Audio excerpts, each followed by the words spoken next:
Disney's, Marvel's, Netflix's The Defenders is a TV show. That's about it. To every awesome and outstanding part to the show, sadly, there are always a few negatives holding each and every positive aspect of the show back from reaching its true potential. Take the cast for instance.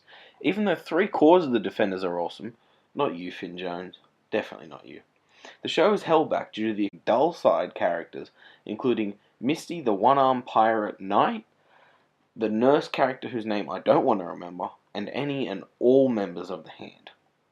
The fight sequences were absolutely brilliant in some scenes, but this was also let down by the fact that every action scene, except for this one, was filmed in almost pitch black. Literally the first scene in the first episode is a fight scene at night, underground in the sewers, so it's pitch black. Although this show had a lot going for it with the show's frontrunner being the man who wrote and is to thanks for the TV masterpiece that was the first 2 seasons of Daredevil, and also wrote a few episodes of the 3rd season of American Horror Story, it's really the editor and colorers who I blame for most of the negatives in the show. Every time we see each of the 4 Defenders before they meet, the whole screen is saturated and drowned in colors for each character.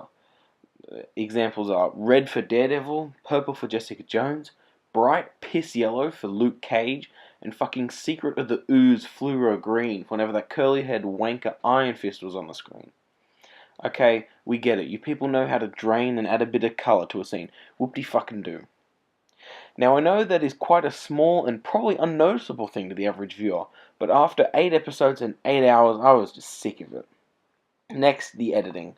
My god, the editor for this show really does not like people with epilepsy, because every 2 minutes we'd have a quick 3-second flash montage of the city to represent movement and transition. Again, another small thing that really got annoying after seeing it for 8 hours. Now the positive of the shows are basically the same as the ones for the Daredevil show, in which they are the action and Daredevil.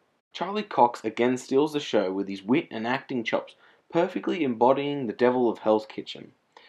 Though I'm a huge Daredevil fan and seeing more of him is absolutely awesome for me, I was hoping that the Defenders would at least try to give all the characters an equal amount of screen time. Sadly, I don't even think they did that.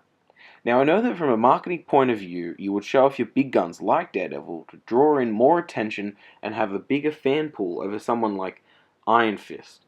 The show lets itself down by doing this, and although the whole show is about Iron Fist and the Hand wanting to capture him and use him as a key or something, he, alongside Jessica Jones and Luke Cage, are tossed aside, feeling more like side characters. Now, although the Iron Fist solo show was utter trash, I was really hoping to see a bit more of him in this show, under a better script writer and director, but he, more than anyone, gets what feels like the smallest amount of screen time, which could possibly be due to how poorly received his show was. Sigourney Weaver was surprisingly boring, and it wasn't the script either, as she had quite a few brilliant lines that were sadly performed like most of her lines from Alien Resurrection. The show isn't all bad though, as I really enjoyed the much needed backstory for the notorious Hand Clan, the return of fan favourite Elektra Natchios, and the further expanding of the Marvel Netflix universe. I personally think that the future direction of all the Netflix shows, should follow with the Punisher show first, then followed by Daredevil Season 3, then Jessica Jones Season 2, then a Heroes for Hire show, because as history has shown, neither Luke Cage nor Iron Fist can carry a show by themselves, and throughout the Defenders I really did like the witty banter and connection between both Cage and Rand, and then they could conclude the Phase 2 of the Flick slate with the 2nd season of the Defenders, with maybe Punisher or a Ghost Rider-esque character joining the team. Overall, The Defenders is nowhere near the almost perfection of the Daredevil show or Jessica Jones. Although it is better than Luke Cage and Iron Fist, I'm going to have to give it a flat 7 out of 10. Thanks for watching, guys. I'm Mossy, and this is Magnanimous.